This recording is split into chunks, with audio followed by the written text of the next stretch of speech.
Bonjour les enfants.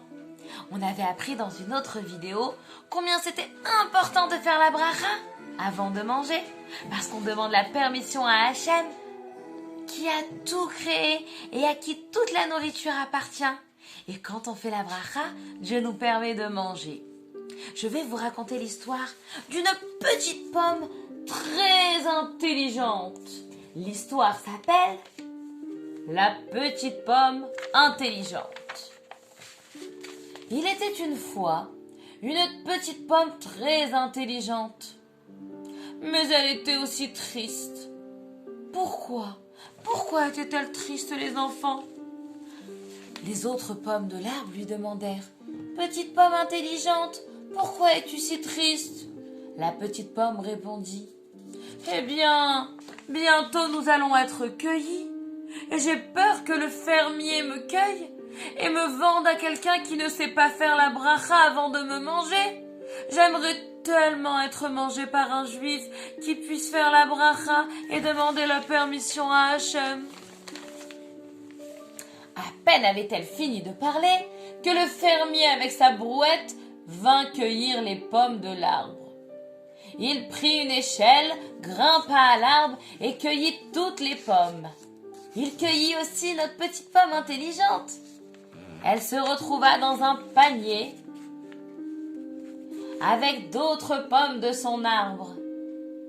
Le fermier prit le grand panier de pommes qu'il avait cueilli et l'apporta dans son magasin pour le vendre.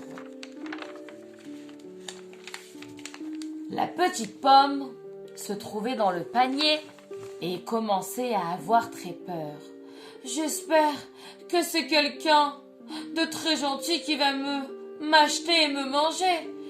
Comme ça, il pourra faire la bracha. » La porte du magasin s'ouvrit.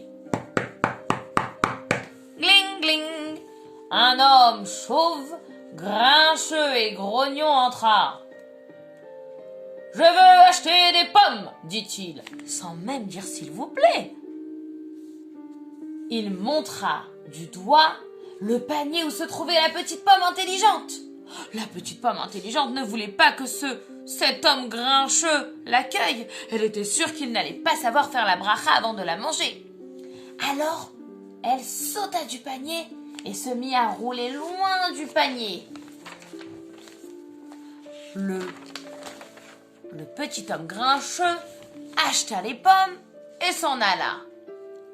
Le fermier remarqua qu'une pomme était restée par terre.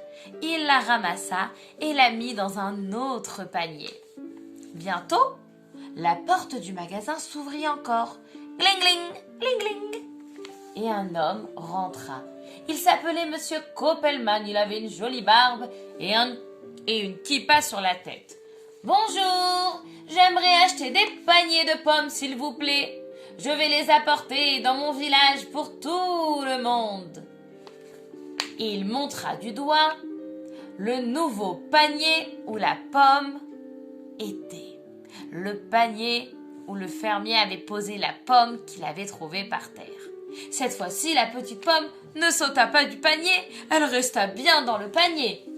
Elle se disait qu'il allait enfin pouvoir faire la bracha avant de la manger. Monsieur Koppelman mit toutes les pommes dans son camion et partit. Il arriva chez Madame Malinsky et klaxonna. Dring! Qui veut acheter des jolies pommes? Madame Malinsky était très contente. Elle lui acheta un panier entier de pommes et appela son fils Yossi. Yossi, Yossi, viens manger le goûter. Yossi vit le panier de pommes et demanda la permission. Maman, s'il te plaît, est-ce que je peux prendre une pomme du panier? Bien sûr, mon fils Yossi. Et Yossi choisit la petite pomme intelligente et voulut la croquer. Il dit de tout son cœur « Boré, péri, aetz » et croqua la pomme. La pomme était si heureuse. Son rêve était devenu réalité. On avait fait la bracha avant de la manger. Elle était si heureuse.